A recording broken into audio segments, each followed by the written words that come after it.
Bienvenue en compagnie du service français de Radio Taïwan International. Voici tout de suite l'émission On en parle à Taïwan.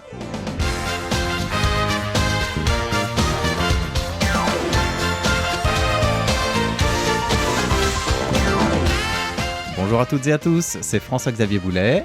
Lisa Dufaux et Valentin Floquet. Pour l'émission On en parle à Taïwan. Alors quels sont les sujets que nous allons aborder cette semaine à présenter à nos auditeurs qui font un peu le buzz à Taïwan? Alors moi je vais vous parler patates. Patates, avec d'accord. Une question plutôt de langue et de différence de mots utilisés en Chine et à Taïwan. D'accord, patates ou pommes de terre, c'est selon, on va le voir ça Voilà. dans ta petite rubrique. Valentin, toi? Je pourrais participer peut-être en parlant un peu du cantonais pour ajouter un peu de piment dans cette rubrique. Oui. Voilà. Et moi de mon côté, je vais parler du fameux écusson. L'écusson qui a été vu sur l'épaule d'un pilote taïwanais, un pilote d'IDF du 27e bataillon et qui a été donc partagé sur Twitter. Oui, et, il y a une vidéo de présentation sur notre chaîne YouTube voilà, aussi. Une vidéo, il y a eu un article, il y a eu une présentation aussi de la société qui fait ça et qui avait donc on va revenir un petit peu là-dessus sur tout ça, mais surtout on va parler un petit peu des récentes informations de cette semaine par rapport à cet écusson, notamment où en est la production parce qu'il y a une rupture de stock, etc.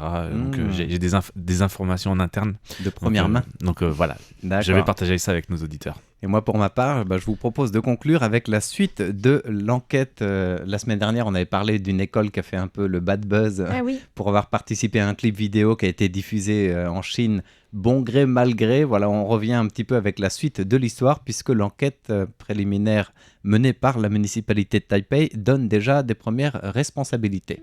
D'accord. Voilà. Alors, on va commencer par les pommes de terre ou les patates. Voilà.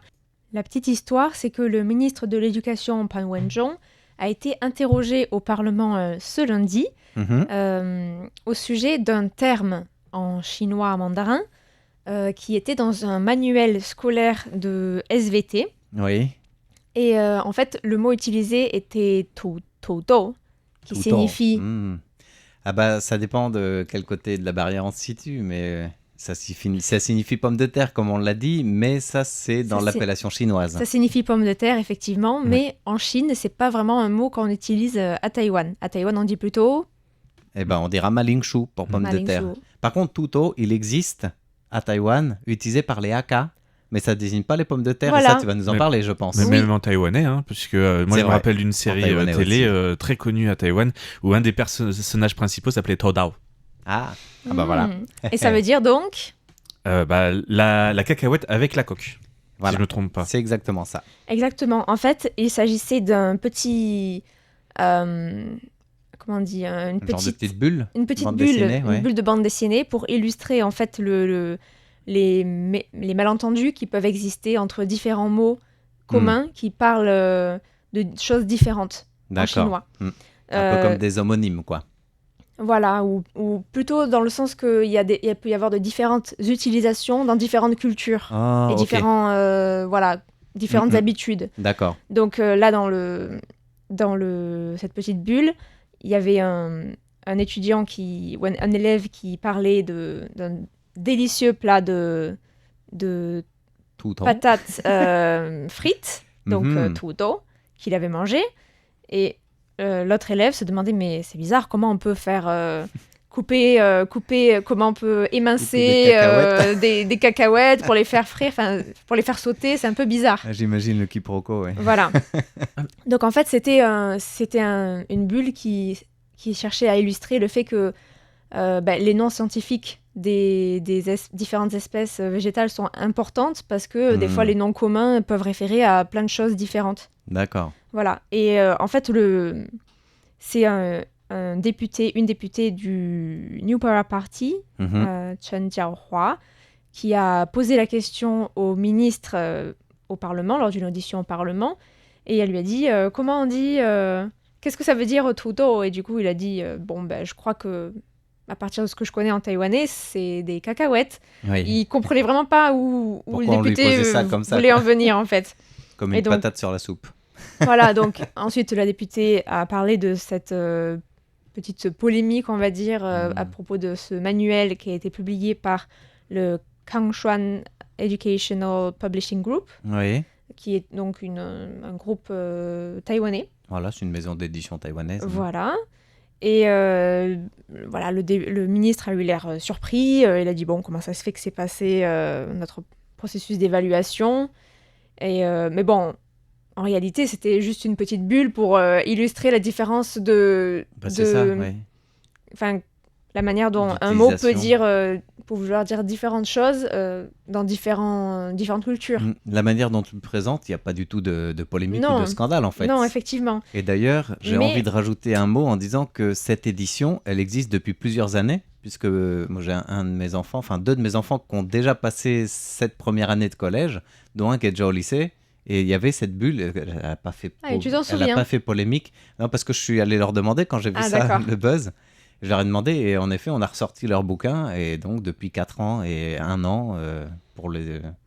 Voilà, ça existe, cette bulle, et ça n'a jamais... Là, je vais rajouter peut-être un petit peu ma pierre dans l'histoire, plutôt au niveau de l'éducation. Dans un pays libéral, vous dire un mot ou un autre, je ne vois pas le problème. Plus, Du coup, la polémique, elle vient plutôt de la question de la députée, plus que relayer autre chose, mais c'est ça ? Quand même, la maison d'édition s'est quand même excusée pour la controverse. C'est vraiment tout un truc. Il n'y a pas d'excuse à donner. Non, je trouve ça encore plus lamentable, perso. Mais bon. Et l'entreprise, la maison d'édition a proposé même de changer le mot, mais le changement devra être approuvé par l'Académie nationale pour la recherche éducative. Voilà. En plus, ce qui est bizarre, c'est dans le processus de validation du programme et des maisons d'édition, il y a la maison d'édition, le ministère de l'Éducation, plusieurs écoles et aussi des comités de parents d'élèves qui participent tous ensemble à l'élaboration des livres qui vont être publiés, un petit peu soumis à il y a un genre de prototype qui est fait en test. Et après, c'est lancé comme ça, c'est publié, donc c'est pas fait non plus à la va-vite. Et si ça avait passé, c'est qu'il y a vraiment pas de scandale, en tout cas à mes yeux, quoi. Et dans le livre exactement, c'était quoi qui était écrit ? Eh ben c'est ça, c'est une bulle. Il y a juste les deux caractères. Cases, c'est un tiers de la page, le haut de la page, 3 cases où t'as les deux, comme disait Lisa à l'instant, quoi. T'as deux gamins qui discutent entre eux en disant tiens, moi j'ai mangé des tutos, et puis l'autre il dit mais de tutos, tu veux dire quoi ? Comment on peut les faire en frites, quoi. Et après t'as toute l'explication et la remise en contexte dans en dessous de la bulle qui explique que c'est dans des cultures différentes, c'est une appellation différente, et voilà. Donc c'est pas du chinois simplifié qui est utilisé, parce qu'en plus le caractère est traditionnel dans la bulle, quoi. Mais c'est une appellation qui est utilisée en Chine et pas à Taïwan. C'est d'ailleurs possible que ça change pas à tout dos, simplifié traditionnel. Possible. Et non, c'est simplifié traditionnel, c'est la même chose. Et c'est ça qui coince, à mon avis. Là, à mon avis, il faut vraiment pas le... Ils font l'avocat du diable, quoi. Non, mais c'était juste pour savoir, en fait, est-ce que c'était Tudo ou Tudose ou... Non, c'est Tudo. Ok. Parce qu'il y a un plat très typique de Chine qu'on retrouve partout, qui s'appelle le Tudose. Et donc, c'est les lamelles de pommes de terre, justement. C'est pour ça que je posais la question. Là, par contre, là, ça fait vraiment le... À propos de lamelles de pommes de terre, est-ce que vous savez comment on dit des frites à Taïwan ? Shu tiao. Et comment on dit en Chine ? Shu tiao aussi. Je sais pas. Tudo tiao. Non, c'est faux, ça. J'ai vécu en Chine, c'est shu tiao, désolé. Ça doit aussi être ça dans certains endroits. Franchement, pour avoir été à Pékin, dans la plupart des... Que ce soit au McDo ou dans les autres restaurants, 99% du temps, c'est shu tiao. Que ce soit au nord ou au sud. Sinon, il y a d'autres appellations comme ça différentes entre les deux rives, non ? Je peux vous faire un petit test. Allons-y. Donc, j'ai trouvé une liste de vocabulaire dressée sur les différences de vocabulaire qui peuvent exister entre Taïwan et la Chine. Ouais. Donc, par exemple, on a à Taïwan café se. Café se, donc marron, la couleur café marron. Et en chinois, en Chine, zongse. Zongse, ouais. Zongse, okay. Je savais pas. Ensuite, on a aussi Wuwei-xiong, qui est le koala. Le koala. Et en Chine, ce sera... il y a une différence, je me souviens plus. C'est Joala. Shudai-xiong. Shudai-xiong, ouais. Oh, d'accord. Oui. Arbre, sac. Arbre, sac, c'est ça. Ouais. Arbre, sac, ours. Shudai-xiong, ouais. Shudai-xiong. Le sac à arbre. Parce qu'il est accroché comme ça, je sais pas. À l'arbre. Ouais, c'est marrant. Ensuite, on a shuimu. Vous connaissez ça ? Shuimu. Shuimu, j'ai déjà entendu. Quelque chose qui pique dans l'eau. Ah, c'est ça. C'est les oursins. Les méduses. Les méduses, ok. Ouais. Et en Chine, ce serait plutôt haizhe. haizhe. Oh. Et tomate, c'est aussi différent, ça, c'est parmi les classiques. Alors en taïwanais en taïwanais, à Taïwan, on dit fan tie. Oui, pardon, Taïwan. Fan tie. Ouais, fan tie. Mais en Chine, j'ai oublié comment on dit. Xihongshi. Ouais. Ah, c'est ça. Xihongshi. Aussi un des plats les plus connus, xihongshi chaodan. Les œufs aux tomates ou les tomates aux œufs. Ou fan tie chaodan. Voilà. Et à Taïwan, on mange pas dans des fan guan, mais on mange dans des fan guan, c'est quoi ça? Santing. Ah ouais. Et oui, les restaurants. Fan guan, ça c'est rigolo. Santing. En Chine, on dit aussi, il y a fan guan et il y a aussi. Bon, après, ça dépend du type de restaurant. Il y a plein de noms différents en fonction de la taille et des choses. Oui. Sinon, on a les carottes. Carottes en Honglobo. Et en Chine. C'est presque pareil. Hulobo. Hulobo, c'est ça. Et en chinois, on va plutôt parler de yuan bai cai. Alors qu'à Taïwan, on parlera de Gaoli cai. Gaoli cai, pour le chou. C'est chouette. Ouais. Ou c'est chou, j'en sais rien. Enfin, la liste pourrait être longue comme ça. Et ce qui est marrant aussi, un autre exemple, c'est souvent sur les produits alimentaires que ça change, je remarque. Et par exemple, le concombre, à Taïwan, ça va être xiao huanggua. Ouais, donc, si c'est les ou alors petits, huanggua, en effet. Huanggua, donc gourde jaune. Alors qu'en Chine, ça va être qinggua, donc verte. Gourde verte. D'accord. Donc peut-être que c'est une... Ouais. Après, il y a aussi, surtout sur les produits importés, ça dépend de la langue d'origine qui a été importée en Chine, en fait. Par exemple, si ça vient du port de Hong Kong, ça va être l'influence du cantonais. Si ça va être du nord, ça va être autre chose.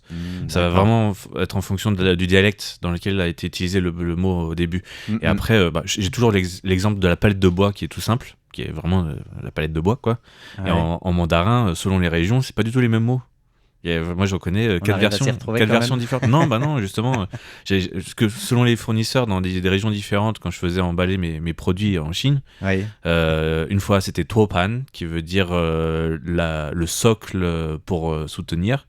Dans un autre, c'était dans le sud, dans le Guangdong, c'était kabang, qui ne veut rien dire du tout technique. Et je me souviens plus, mais il y avait aussi Mupan, à chaque fois c'était des mots différents. Et chaque fois avec les usines, je me galérais à essayer de leur expliquer ce que je voulais, parce qu'ils ne comprenaient pas ce que c'était. Donc voilà, c'est un exemple. Mais rien qu'en Chine, même d'un endroit à un autre, même en mandarin, les gens ils se réfèrent toujours à leur dialecte et c'est un bordel, pour être un peu bazar vulgaire. Voilà, mais c'est... Et sinon, à part les ingrédients ou les produits alimentaires, il y a aussi d'autres mots qui diffèrent. Par exemple, moi je me souviens être arrivée à Taïwan en ayant appris chuzuche pour le taxi. Et du coup, on me comprenait pas trop. Et après, j'ai appris que c'était Tichuanche. Voilà. Et il y avait aussi le qianbao. Qianbao, ils utilisent plus à Taïwan pijia. Ouais, ça c'est vrai. J'utilise encore qianbao, moi. Et oui, des fois j'utilise encore qianbao parce que je sais pas, c'est resté ancré. Parce que c'est tellement plus intuitif, le sac à argent. Après, je crois que les deux sont utilisés encore à Taïwan quand même. Ça dépend vraiment des gens. C'est vraiment plus rare quand même. J'ai l'impression que qianbao, c'est vraiment plus moi qui l'utilise. Ah ouais, ok. Et voilà. Après, il faut alors voir rien qu'à Taïwan, c'est lié aussi peut-être aux cultures différentes, mais entre le nord, le sud, comme des régions en France ou dans n'importe quel pays, à mon avis, il y a des mots qui sont plus... je pense à pain en chocolat, chocolatine. Ouais, c'est l'exemple cliché, quoi, mais on trouve ça un petit peu partout aussi. Et c'est vrai que tu auras des manières de t'exprimer différentes selon que tu es à Nantou, à Kaohsiung ou à Taipei. Alors, après parlons d'écussons. Ce petit cours de patates. Les écussons. C'est chaud patate aussi comme sujet. Bon, vous êtes au courant, si vous suivez régulièrement Radio Taïwan International, que... Et c'est le cas. Et puis bon, même ça a été assez partagé. J'ai vu que le Parisien avait parlé de ça. Ils ont fait une vidéo, la FP. C'est passé sur LCI aussi. Voilà, LCI, il y a aussi une chaîne publique, je crois, dans une émission, je me souviens plus laquelle, mais ça avait été partagé aussi sur Télématin ou un truc comme ça. D'accord. Peut-être. Bon, voilà. Je pense que les gens, même en France, en ont beaucoup entendu parler de cet écusson. Et donc, l'écusson, donc, pour rappeler rapidement, c'est un écusson qui a été pris en photo sur un pilote de l'armée de l'air taïwanaise. Quasiment en train de monter dans son appareil. Alors, il faisait l'inspection exactement, sur la photo, c'était l'inspection de la revue de l'équipement et des avions. Oui. En l'occurrence, c'était un avion IDF, avion de fabrication taïwanaise, si je ne me trompe pas. Un avion de chasse. Voilà, un avion de chasse. Vraiment le seul actuel, je crois. Non, il y en a un autre. Il y en avait eu un autre, mais c'est le seul en service actuel, encore en service actuellement. Je ne voulais pas dire de bêtises. Made in Taiwan. Bon. Voilà. Et donc cet écusson, cette revue, tout le monde a rezoomé. Oh, mais d'où vient cet écusson? Comment ça se fait que les pilotes puissent savoir des choses aussi osées, etc. Il y a eu toute une polémique à Taïwan, avec la Chine, bien sûr, aussi. Comment ils peuvent, enfin, machin. Alors, qu'est-ce qui est osé sur l'écusson, concrètement? Ceux qui ne l'auraient pas vu. C'est un ours formosant qui donne un uppercut à Winnie l'ourson. Et la symbolique est très simple, puisque c'est Winnie l'ourson est la représentation de Xi Jinping moquée par souvent dans le monde sinophone. Dans le monde sinophone, voilà, que ce soit à Hong Kong, aux États-Unis ou à Taïwan, qui sont un peu réfractaires au gouvernement chinois. Souvent, ils ont représenté Winnie l'ourson, et ça a pris une ampleur énorme depuis que la Chine a interdit toute reproduction de l'ourson en Chine. Voilà, donc et on voit la représentation de Winnie l'ourson, la tête fermée, qui passe vraiment un mauvais quart d'heure, avec même les gouttes de bave qui sortent de la bouche avec le cou, etc. Donc ça, il perd quelques dents au passage. Donc sur cet écusson, il y a aussi écrit Scramble, qui en anglais veut dire plusieurs choses. Ça a été traduit par les médias français, à mon avis, un petit peu rapidement par battez-vous, mais c'est plus vraiment en relation avec les pilotes, puisque ça veut dire, c'est un appel d'urgence. Quand il y a une alerte, ça veut dire montez vite dans l'avion. D'accord. Je le traduis comme ça, mais c'est le code pour dire, ça veut dire décollage d'urgence. Exactement. Donc c'est un petit peu comme quand on s'écrase, il y a Mayday, Mayday, c'est un peu la même chose. Voilà. Ouais. Et donc ces écussons, donc c'était la semaine dernière ça, et cette semaine, la première nouvelle, c'est que c'est en rupture de stock et qu'il faut attendre un petit peu. Et le magasin qui est à Taoyuan, qui s'appelle Wing Fans, donc les fans des ailes. En mandarin, c'est Tian Yao Fensi ou un truc comme ça. Donc c'est les fans des oiseaux de fer, hein. Voilà. Et donc continuer à communiquer déjà sur tous les faux comptes qui reproduisent illégalement, parce qu'il y en a un peu partout, que ce soit à Taïwan ou à l'étranger. Bon, pas en Chine, ça pour l'instant il n'y a pas de copier en Chine. On se demande pourquoi. Mais cet écusson est en rupture de stock, et là il est en train de refaire la production, etc. Et il a annoncé, je crois, cette semaine, en début de semaine, qu'il faudra attendre le 20 mai pour la deuxième série de production des écussons, notamment ceux-là, plus un autre qui est la représentation, qui est une représentation d'un pilote qui donne une baffe à un panda, qui représente en fait l'image qui a été beaucoup répétée pendant la cérémonie des Oscars, où tout le monde aura l'image. La baffe de Will Smith, ça a été beaucoup repris, donc c'était vraiment le même angle et la même reproduction, sauf que là c'est un pilote taïwanais qui donne une baffe à un panda. D'accord. Le panda qui représente le symbole est le même. Symbolique, l'idée est le même. Et donc c'est ces trois-là. Donc en fait, il y en a deux du Scramble, une version nous sommes ouverts 24 heures sur 24 et 7 jours sur 7, genre on est prêt quand il faut quand on veut, et l'autre qui est Fight for Freedom, battez-vous pour la liberté. D'accord. Et donc un bleu, un rouge, panda, voilà. Donc et pour l'instant c'était que des patchs. Donc aussi l'autre nouvelle, c'est que le marchand en question prépare des autocollants, des magnets pour les frigos, des casquettes, des porte-clés. Alors des porte-clés aussi en broderie, en patch. Et donc voilà, donc il a déjà travaillé sur une première salve de déclinaison de ces trois patchs-là, sachant qu'il a aussi, vous pourrez le voir sur le site, enfin sur la page Facebook de Radio Taïwan International, il y en a quand même plein d'autres, notamment les bombardiers anti-sous-marins avec un Poséidon qui prend un requin, qui harponne un requin, ou des choses comme ça. Aussi une reproduction qu'il n'a pas inventée. Je lui ai parlé l'autre jour, ce matin, ces derniers jours. Oui. Ce matin ou ces derniers jours. Voilà, je lui ai parlé récemment. Et donc il m'a expliqué qu'en fait, là la représentation dont je parle, c'est un Bouddha avec une Gatling. Je sais pas si tu vois ce que c'est la Gatling. Non. C'est une genre de sulfateuse, tu sais, la fameuse machine qui est ronde et qui tire des balles. Et donc c'est un Bouddha avec ça. Et c'est vieux, c'est une vieille représentation qui est utilisée depuis longtemps. Alors je me souviens plus du contexte de cette image, mais bon, il y a ça aussi comme type de représentation. Donc il cherche un peu tout ce qui est un peu culturel et lié en même temps à l'armée. Et donc la production est revenue. Et donc pour finir sur toutes ces anecdotes, oui. Il y a donc cet écusson a été récemment vu et repartagé et diffusé sur TVBS, attaché à la veste de Éric Bothorel, le député français. Le député français qui mène la délégation du Parlement à donc Taïwan. Il a réussi à en se procurer un. Voilà. On se demande comment. Je le sais. J'ai une source. Alors vas-y, dis-nous. C'est le ministère des Affaires étrangères qui a fait la commande directement au magasin. Qui a dépêché, en fait, il y aura peut-être quelques clients malheureux qui ont acheté leur écusson qui devront attendre un peu plus longtemps en attendant. Parce que c'est en rupture pour les autres. Voilà. Mais bon, c'est juste l'histoire de 3 ou 4, je pense, pas plus. Voilà. D'accord. Voilà pour cette petite anecdote. Eh bien voilà pour les écussons qui font vraiment le buzz, et c'est vrai qu'on les a vus un petit peu partout. On vous invite, si vous voulez voir à quoi ils ressemblent, à aller checker sur notre page Facebook ou la vidéo aussi sur notre page YouTube. On explique d'ailleurs pourquoi on peut le retrouver sur les équipements et sur les tenues des pilotes. Voilà, et ça c'est intéressant comme explication parce que c'est vrai que les médias internationaux parfois partent un petit peu vite en conclusion, et du coup il y a parfois quelques quiproquos ou coquilles, voilà. Pour le dire gentiment.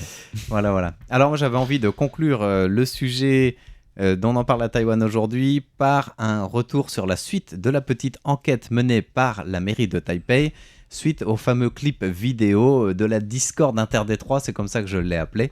Alors si vous nous suivez aujourd'hui et que vous n'avez pas suivi ce qui s'est passé, la semaine dernière on parlait d'une école qui est pointée du doigt. Il s'agit de l'école primaire Tuanhua, à Taipei, qui est une des plus grandes écoles primaires apparemment de la capitale, qui a envoyé un clip vidéo de sa chorale, qui a participé au moment du Nouvel An lunaire à une émission de gala télévisée en Chine.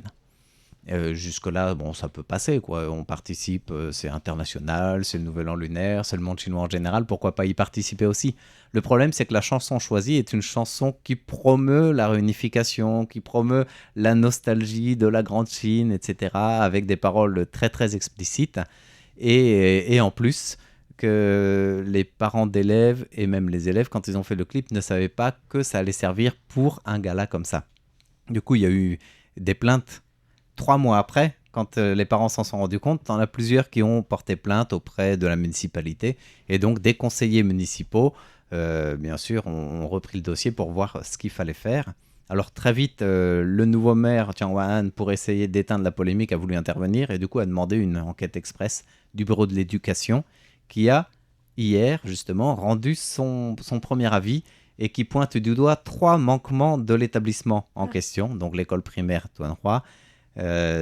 D'abord, ne pas avoir averti la municipalité qu'il y avait cette coopération, parce que pour toute activité extérieure à l'école, vu que c'est une école publique, il doit en relater auprès de la municipalité, en tout cas du bureau de l'éducation duquel il dépend.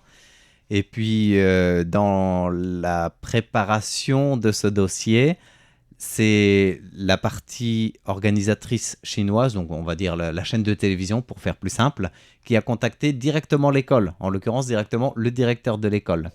Et lui n'aurait pas pensé bon donc d'informer la mairie déjà, mais aussi n'a pas pensé qu'il fallait, voilà c'est ça, qu'il fallait ouvertement présenter le dossier.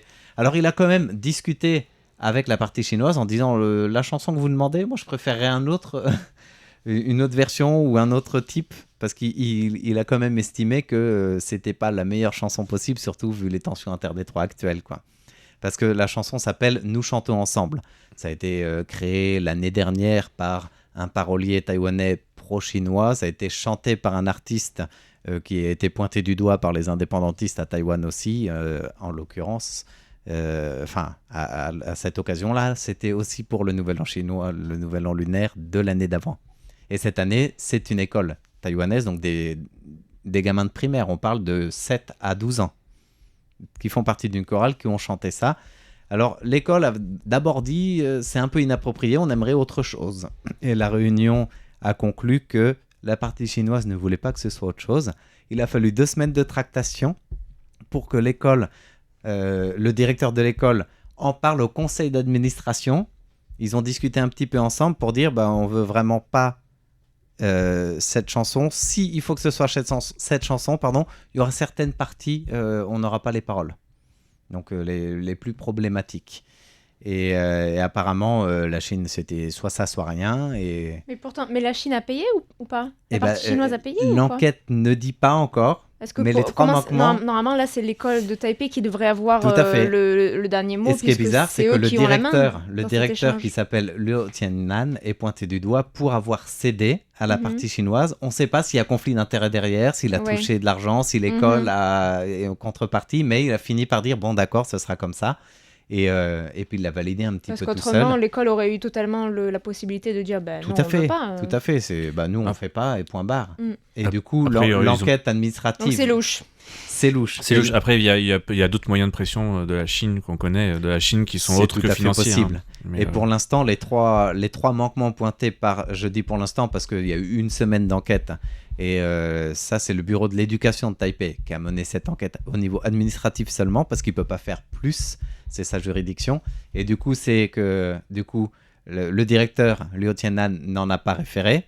Deuxième manquement, il n'y a pas eu de trace écrite des discussions, tractations avec le comité d'administration de l'école, ni avec la partie chinoise.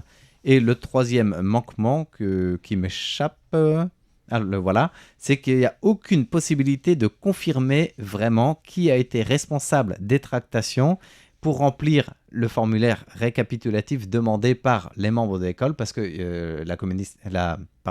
le conseil d'administration qui a quand même dû faire un formulaire auprès des parents pour dire vos gamins vont participer à un clip vidéo officiellement pour mettre sur le site de l'école à l'occasion du passage à la nouvelle année. Êtes-vous d'accord ? Point barre. Ça a été demandé mercredi pour filmer jeudi, et le vendredi c'était les vacances du congé, annuel. Ça avait été à la fin du premier semestre. Je croyais que la vidéo était déjà filmée, C'était déjà filmé. Oui. Mais là, on remonte en arrière pour voir comment ça s'est passé. D'accord. Et l'enquête montre qu'en 3 jours, ils ont pris la décision. Donc les parents, ils n'ont même pas eu le temps de donner leur avis. Si officiellement le formulaire laisse une case, donnez votre avis.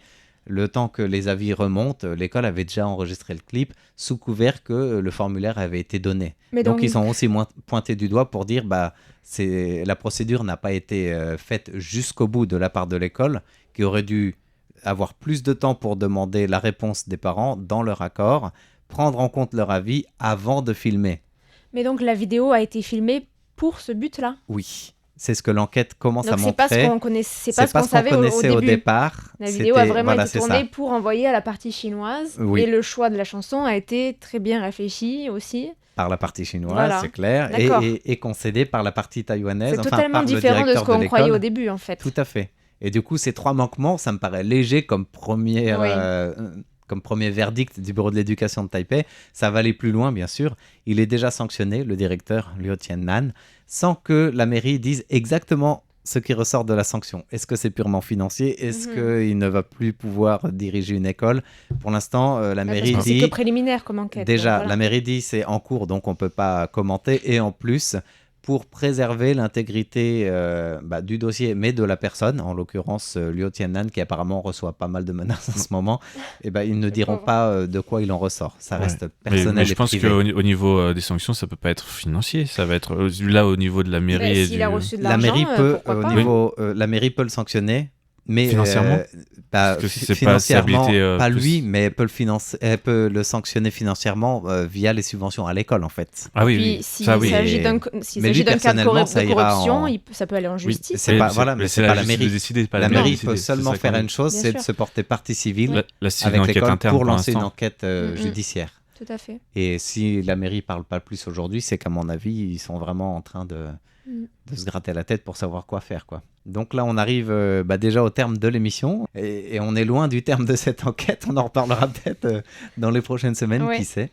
Et bien voilà, merci à toutes et à tous d'avoir suivi On en parle à Taïwan, animé cette semaine par Valentin Floquet, Lisa Dufaux et François-Xavier Boulet. Merci de votre écoute. À bientôt. À bientôt.